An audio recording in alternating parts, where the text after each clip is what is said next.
This is Thank You Mama, weekly lessons from mothers all around the world.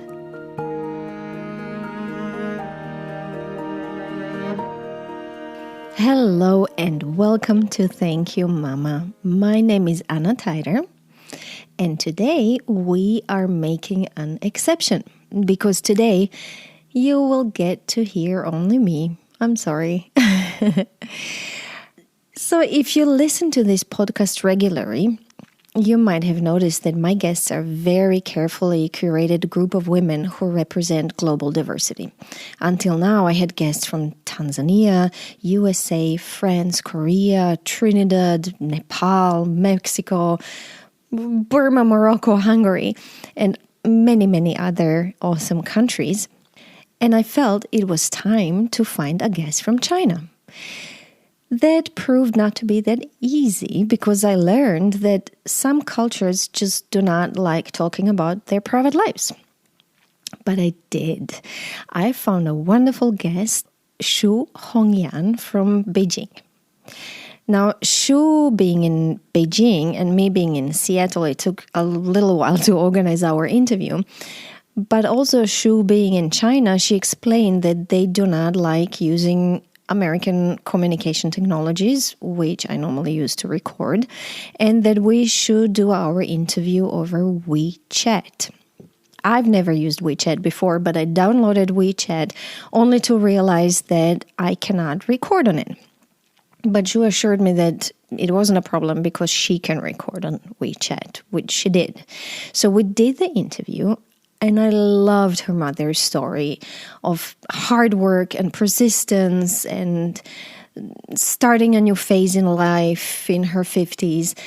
And it really gave me a glimpse into a culture and life that I normally would not, which is one thing I love about this podcast.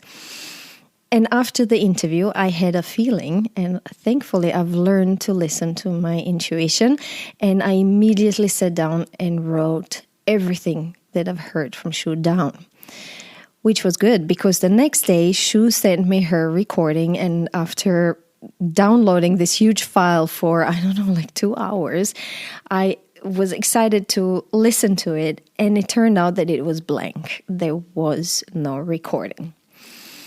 So this is why today you hear only me.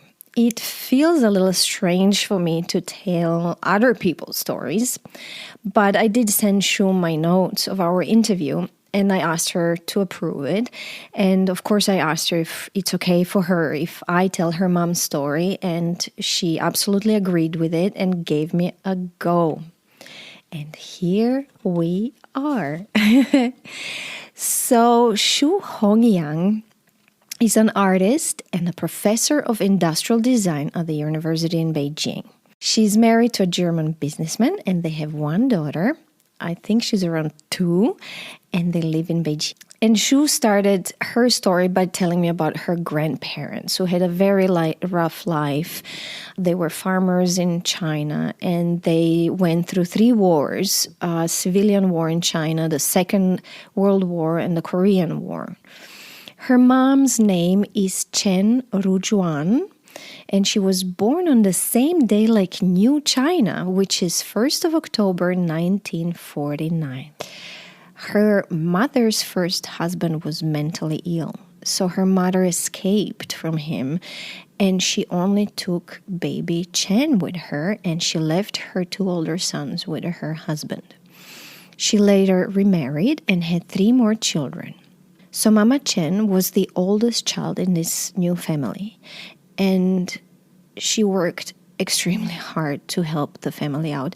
When she was 6-year-old, she would get up at 5 a.m.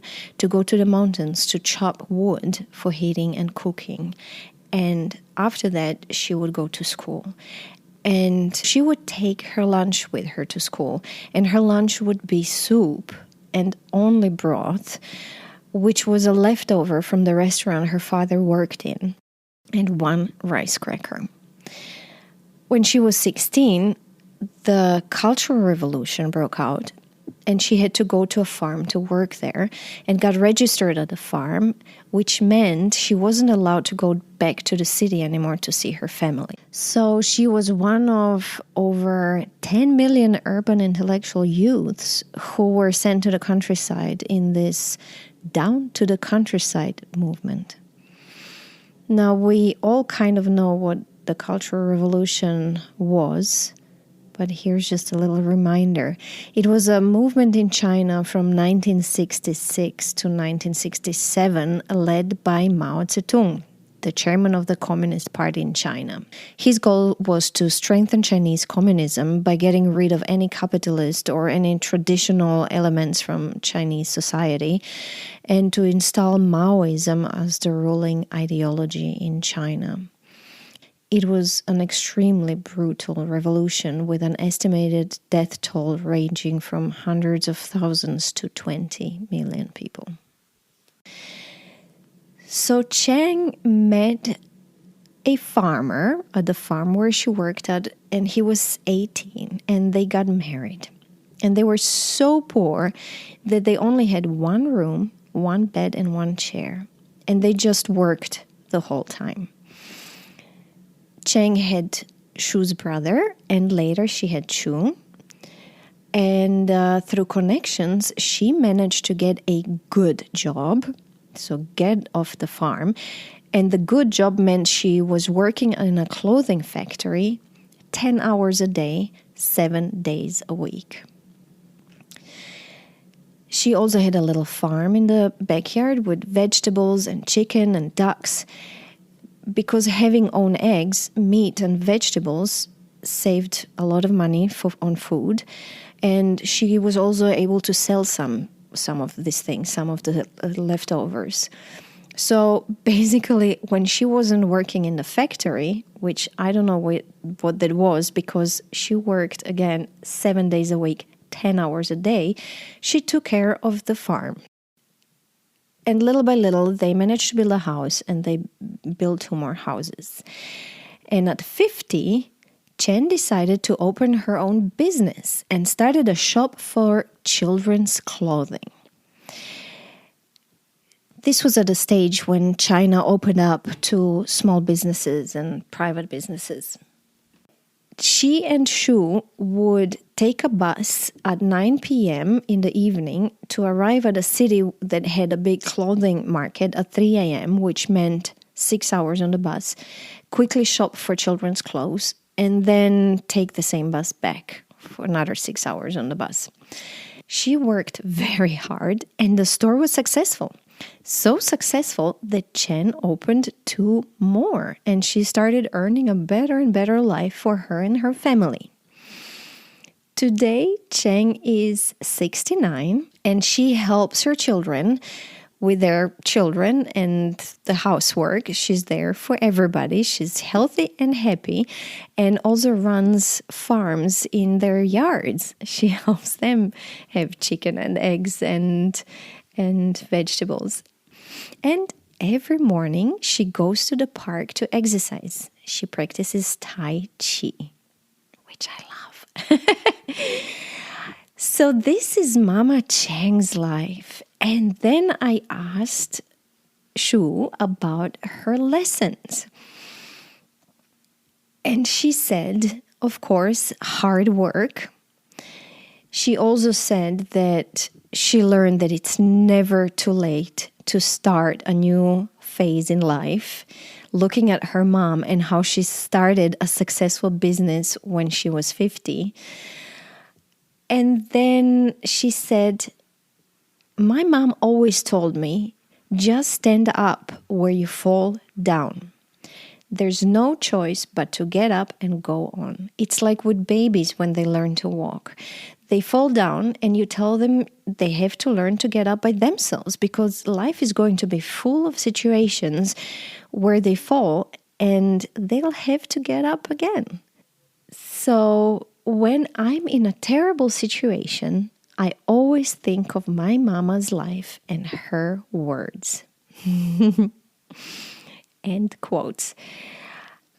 I then asked Xue about lessons Chen was not able to teach her. And she said, Mama Chen worked so hard, she never had time to think about what's around her, which we can imagine, and how to deal with people. So her EQ is very low. Her emotional intelligence, claims Xue. She said, she never taught me to deal with relationships and other people, especially with my bosses. Xue still has a problem with it, and that's why she's trying to raise her daughter differently. And the latest I heard from Xue was that she is switching to a new university, which means maybe Xue is learning her lesson and learning how to deal with bosses and leave bosses behind she doesn't like. So this was Xue and her mom Chen from China, and they gave us a very inspiring, interesting glimpse into the life of working women in China. And Mama Chen taught us about hard work, that it's never too late to start a new phase in life, and to just stand up where we fall down. A very important one. So thank you, Xue. Thank you, Mama Chen. And thank you, my dear listeners, for always being here, for listening to these amazing stories, and today for listening to only me. Bye-bye.